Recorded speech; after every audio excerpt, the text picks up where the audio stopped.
In order to keep our bodies healthy and stay ahead of future injuries, we need to try to check in with every major area of our body every day or every other day.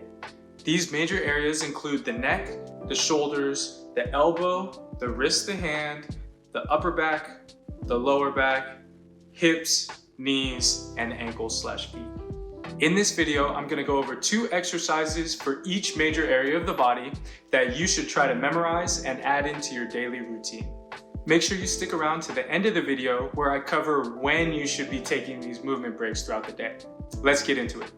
First, for the neck, you're gonna stretch your levator scap by looking down towards your armpit, and you should feel a stretch on the back side of the neck. You're gonna hold for about 5 seconds and then come back up. Repeat a few times to each side. That's how you stretch the levator scap. Next, you're gonna stretch your scalenes, which live on the side of your neck. So to do this, you're gonna bring your ear towards your shoulder. Now I'm gonna feel a stretch on this side, hold for about 5 seconds, and then relax. Repeat a few times on each side. This is how you stretch your scalenes. Now for the shoulders, the first exercise is gonna be a scap squeeze. So you're gonna bring your palms up, you're gonna bring your arms out to the side, and you're gonna try to squeeze your scaps or your shoulder blades together.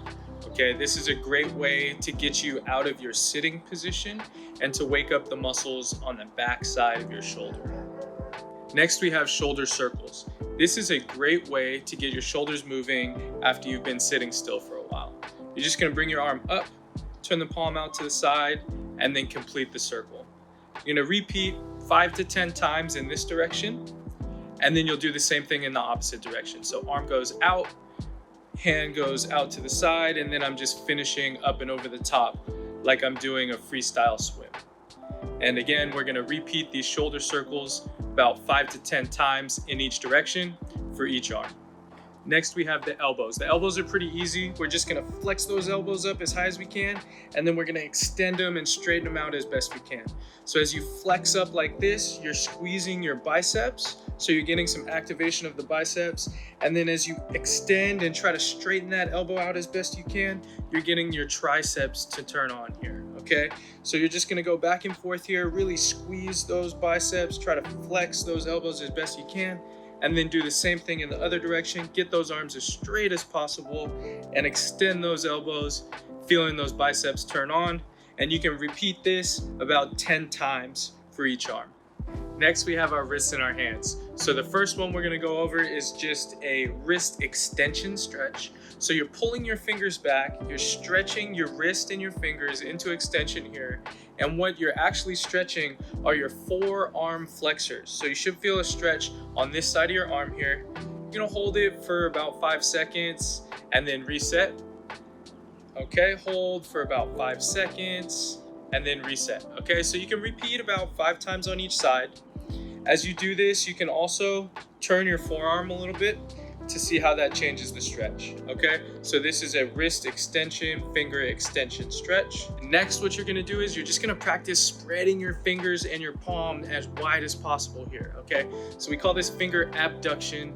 This is, again, a great way to just stretch out your hand after you've been typing away all day, okay? So stretch those palms out, stretch those fingers out, and feel that good motion and mobility back in your hands here. Okay, this one we'll repeat for about 10 times. Okay, these are 2 of my favorites. Now we're gonna go after the upper back. So you're gonna stand up, put your hands on the chair or a counter, and then you're gonna get into this extended position. We're extending through our upper back, which again helps us get out of our seated position.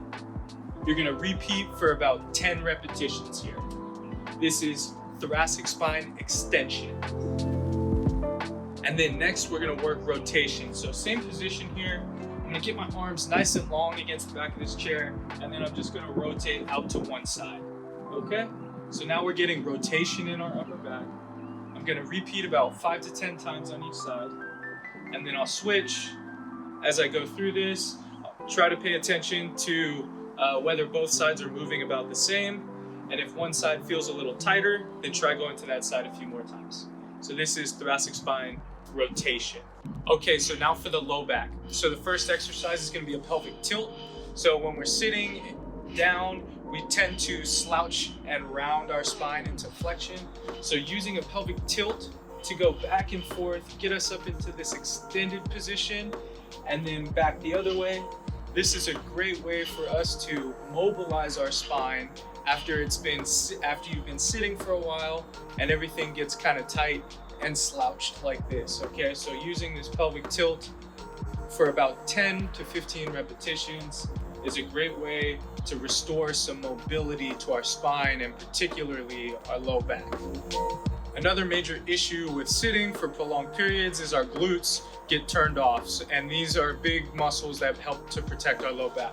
So all you're gonna do is perform a sit to stand, right? So this is something that you should be doing multiple times throughout the day to prevent those glutes from turning off and to protect our low back here. Okay, so as you come up, squeeze the glutes, nice and controlled on the way back down. For this one, you can repeat about 15 to 20 times just so we can get a little more muscle activation going.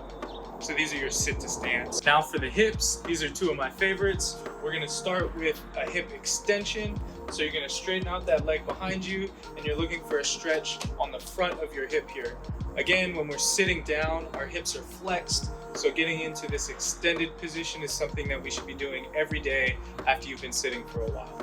Okay, some things to pay attention to here is try to keep your hips tucked underneath you, so that gives you a better stretch on the front of your hip here and it protects your low back. Okay, so repeat for about 10 times on each side. And then second, we're just gonna do some hip rotations. So I just like to open up my hips like this. It's a great way to, again, get some mobility back in the hips after you've been sitting for a while. You can go out to the side like this, opening up into hip external rotation. And then you can also work on bringing the hip from the out back to the front here. And this works on hip internal rotation a little bit more, okay? And then for this one, we'll repeat each direction about 5 to 10 times, and we'll do the same thing on both legs. Now for the knees. The knees are very similar to the elbows. So the two movements that we're gonna focus on is flexion and extension, and you can do them both at the same time. So for flexion, you can just get down into a nice deep squat like this. And then for extension, you're just gonna straighten your knees out all the way at the top. Okay, so you can go back and forth. You're just gonna go as far as your knees will let you go comfortably and slowly try to increase that range of motion over time. Okay, and then when you extend your knees, you really wanna flex your quads. That's gonna help get those knees fully extended, and you should feel a stretch along the back side of your legs as you do that. Okay, so you can just go back and forth here about 10 times or a few minutes, whatever you have time for. But we're just working with the knees, we're working flexion and extension, okay? Okay, and lastly, our two exercises for the feet and the ankles. First one is just a nice ankle circle. As you do this, try to keep the rest of your leg pretty still and just get that motion from the ankle. We'll do about 5 to 10 circles in each direction. And your goal is to control that motion as best you can and really scrape the edges of that range of motion. And lastly, another one of my favorites here are toe spreads. So you're just gonna stand, you're gonna pick up your toes, spread them out as best you can, and try to latch them down onto the ground. Pick up your toes, spread them out as wide as you can, and latch them back down onto the ground. This is a really important motion to practice because when we're in our shoes and our socks all day, our feet get squished and we lose a lot of the functionality of our foot. So this exercise here will repeat for about 10 rounds. And the goal is to improve how wide you can spread your toes here, okay? So these are toe spreads. Lift, spread, and then put them back down on the ground nice and controlled. Okay guys, if you do nothing else during the day but these two exercises for each of the major areas of your body, I guarantee you your body's gonna feel better and you're gonna be more protected against future injuries. It's that simple. So memorize these two movements for each area and try to do them every day or every other day so we can get ahead and stay ahead of these problems. Okay, so when do you know it's time to take a movement break? If you've been sitting for longer than an hour, it's time for a movement break. After every episode of Netflix, Hulu, or HBO, it's time for a movement break. And if you're feeling stiffness or soreness in that moment, it's time for a movement break. So the main takeaways here: memorize these movements so you can check in with every area of your body every day or at least every other day. And number 2, take as many movement breaks as you can throughout the day. This is how we're going to keep your body healthy and stay ahead of future injuries. If you found this video helpful, please like and subscribe to this channel so I can keep putting out content like this to show you guys how to stay healthy. And remember to always move simply more often.